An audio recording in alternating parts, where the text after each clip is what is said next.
अखेर पुन्हा मोठा निर्णय. अखेर अंगणवाडी सेविकांच्या लढ्याला मिळाले मोठे यश. सुभाष एम दिलीप उटाणे, भगवानराव देशमुख. अंगणवाडीला सुट्टी मिळणार 25 मे. Breaking news. तर पाहूया बातमी खालीलप्रमाणे सविस्तर.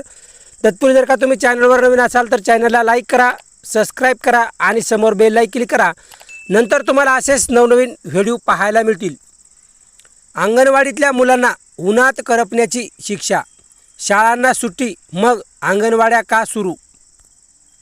राज्यात सध्या उष्णतेची तीव्र लाट आहे. विदर्भ, मराठवाड्यात, खानदेशासह अनेक जिल्ह्यांमध्ये तापमान सतत वाढत असून दुपारच्या वेळेत घराबाहेर पडू नये अशी सूचना प्रशासनाकडून वारंवार दिल्या जात आहेत.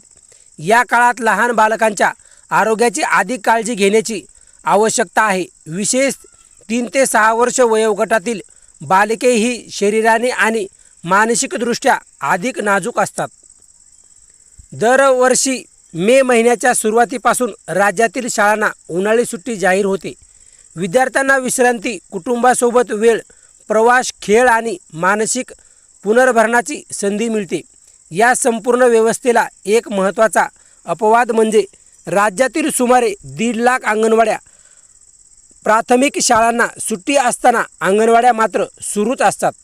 त्यामुळे बाल हक्क, मानसिक आरोग्य, पोषण आणि प्रशासनी जबाबदारी यांच्यातील समतोलतेचा प्रश्न अधिक गुंतागुंतीचा बनला आहे. परिणामी या काळात अंगणवाड्यामधील उपस्थिती मोठ्या प्रमाणात घटते. यामुळे एक मूलभूत प्रश्न निर्माण होतो, तो म्हणजे बालकांना त्यांच्या भावंडासह सुट्टीचा आनंद घेण्याचा अधिकार नाही का? बालकांचे मानसिक आरोग्य हे केवळ तणावमुक्त वातावरणापुरते मर्यादित नसते. त्यात कुटुंबासोबत वेळ, खेळ, सामाजिक संवाद, प्रवास आणि आनंदी अनुभव याचाही समावेश असतो. त्यामुळे उन्हाळी विश्रांती प्रश्न हा बाल हक्काच्या कुटुंब न देख पाहणे आवश्यक आहे.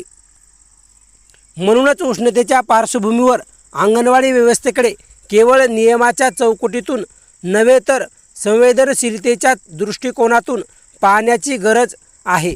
बालकांचे पोषण महत्त्वाचे आहे, पण त्याचबरोबर त्यांचे बालपण, आनंद, सुरक्षितता आणि मानसिक आरोग्य जपणेही तितकेच आवश्यक आहे.